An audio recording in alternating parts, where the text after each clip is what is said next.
At noon, the Russians launched a massive missile attack on Ukrainian territory. Authorities in Kiev reported 2 fatalities. Parts of the country have been cut off from power supplies. Mainly the south of Ukraine and the central part of Ukraine were attacked. For example, such cities as Vinnytsia and Zaporizhia. A sizable portion of these missiles were intercepted by Ukrainian air defense systems, so the scale of damage is relatively smaller. The Russian attack began a few hours after an explosion occurred this morning at an airport near Rozan. A gasoline tanker exploded at the site. At least 3 people were killed as a result of the explosion. A similar incident occurred in Saratov, where 2 Tu-95 strategic bombers were damaged.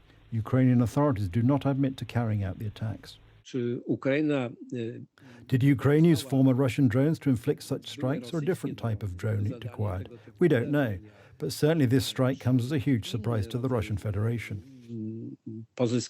Meanwhile, the European Union embargo on Russian oil went into effect today.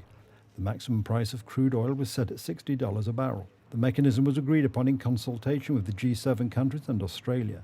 However, the Kremlin made it clear that it does not intend to abide by this restriction. The Russians are threatening to turn off the oil tap, but in so doing they will chop off their own hand, because half of Russian revenues come from the sale of hydrocarbons, and the bulk of it is from the sale of oil.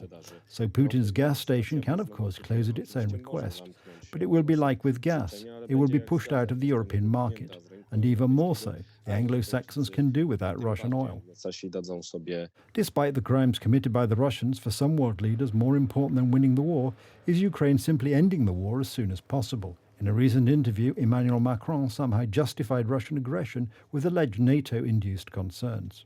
The French president also admitted that he is in constant contact with Vladimir Putin.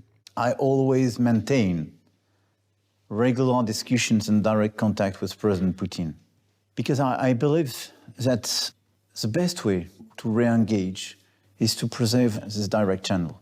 The German Chancellor is also seeking dialogue with Russia. The French president and I, as representatives of the G7 countries and as representatives of the 2 NATO countries, are seeking dialogue. However, we do so without illusions, because these are always long conversations during which we listen to yet another justification of the war in Ukraine, which Putin repeats in the media.